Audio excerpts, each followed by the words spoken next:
अगर आप खुश रहना चाहते हैं ना तो दुनिया की कोई ताकत आपको उदास नहीं कर सकती, और अगर आप उदास रहना चाहते हैं ना तो दुनिया की कोई ताकत आपको खुश नहीं कर सकती। आपकी चॉइस है।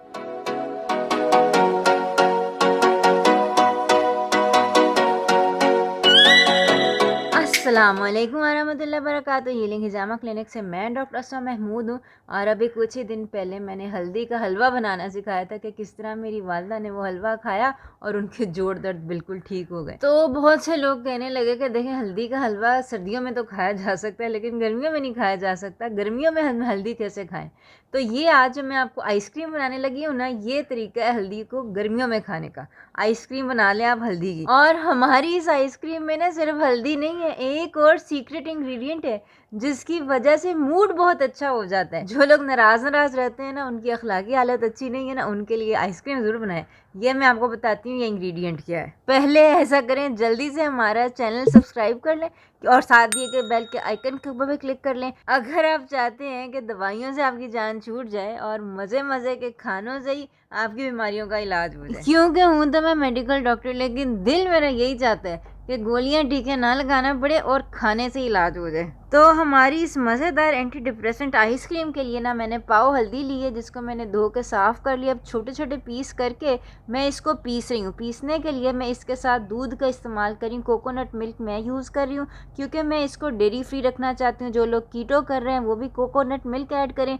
जो लोग कीटो नहीं कर रहे हैं या उनको वज़न नहीं कम करना या डायबिटिक नहीं है तो वो नॉर्मल डेयरी मिल्क, जो नॉर्मल क्रीम होती है ना, वो भी डाल सकते हैं। लेकिन कोई ना कोई फ़ैट डालना बहुत ज़रूरी है, क्योंकि जब आप फ़ैट डाल देते हैं ना दूध की शक्ल में या क्रीम की शक्ल में, तो हल्दी की एब्जॉर्प्शन बहुत अच्छी हो जाती है, पूरी की पूरी जज्ब हो जाती है आपके जिस्म के अंदर। हल्दी के अंदर जो एक्टिव इंग्रेडिएंट है वो करक्यूमिन है। इसके ऊपर बड़ी रिसर्च हो चुकी है। दिल के लिए बहुत अच्छा है, जोड़ों के लिए बहुत अच्छा है, दर्द किसी वजह से बहुत अच्छा है। किसी को किसी भी वजह से कोई लंबी क्रॉनिक डिजीज़ चल रही है, ऑटोइम्यून डिजीज़ चल रही है, तो उसके लिए ये एंटी इन्फ्लेमेटरी बहुत अच्छा है, क्योंकि इसके अंदर एंटीऑक्सीडेंट्स बहुत ज़्यादा है। और ये तमाम की तमाम रिसर्चेस आपको हमेशा नीचे डिस्क्रिप्शन बॉक्स में मिल जाएंगी, वो देखें या ना देखें, लेकिन ये आइसक्रीम आपने ज़रूर बनानी है। इसके बाद मैंने इसके अंदर स्वीटनर डाला। चूँकि मैं इसको कीटो फ्रेंडली, डायबिटिक फ्रेंडली रखना चाहती हूँ, मैंने स्टीविया डाला है।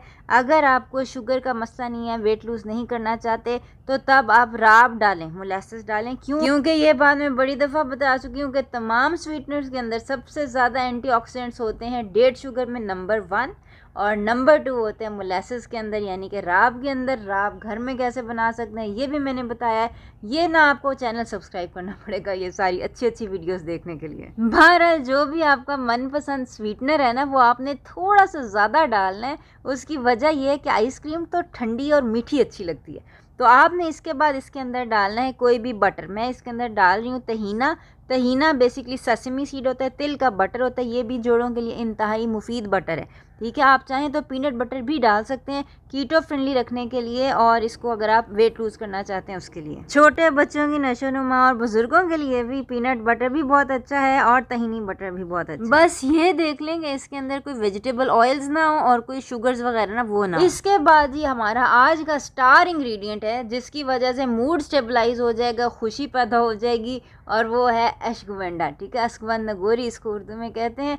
1 टेबलस्पून आपने इसके अंदर डाल लेना है। क्लिनिक में मेरे पास कैप्सूल फॉर्म में भी अवेलेबल है, पाउडर फॉर्म में भी मैं देती हूँ एंजाइटी और डिप्रेशन के पेशेंट्स को खास तौर पर। और ये अश्वगंधा जो है ना, ये एक अडॉप्टोजन है, मूड स्टेबलाइजर है। इस तरह की जितनी भी हैं, रोडियोला है, जिनसिंग है, लेकोरेस है, ये सारी की सारी मैंने कैप्सूल फॉर्म में अडॉप्टोजन ब्लेंड के नाम से रखी हुई हैं। लेकिन ये है कि गोलियों की शक्ल में लेने से बहुत बेहतर मैं समझती हूँ कि आइसक्रीम बना के खाया जाए अश्वगंधा गोरी। बहरहाल ये चीज़ें डाल के आपने मिक्स कर लेना इसको अच्छी तरह। और मैंने इसके अंदर वनीला एसेंस डालना भूल गई थी, वो मैंने फिर बाद में डाल लिया था। डाल के फिर से मैंने मिक्स करके इसको फ्रीज़र में रख दिया था, तकरीबन आप समझ लें 2-3 घंटे के लिए। थोड़ी सी मतलब कच्ची पक्की ठंडी हो गई ना, तो इसको मैंने निकाला और दोबारा इसको मिक्स करके तो फिर मैंने इसको डाला इस कंटेनर के अंदर। कंटेनर के अंदर आपने जब डालना है ना, तो ये देख लेना कि ऊपर तक पूरा पूरा फिल हो जाए, यानी कि ऊपर कोई हवा स्पेस ना रह जाए, वरना वो बर्फ़ की तरह जम जाएगी, ठीक है। आइसक्रीम की तरह नरम नहीं जमेगी, क्रीमी नहीं होगी। तो ये है कि इसको आपने एयर टाइट कंटेनर के अंदर जो है वो अपने फ्रीज़र के अंदर जमा लेना है। मेरा फ्रीज़र बेचारा गर्मियाँ हो गई हैं, तो अब उसको 6-7 घंटे लग गए थे इसको जमाने के लिए, लेकिन आपका फ्रीज़र अच्छा है ना, तो 2-3 घंटे में ये जम जाएगी।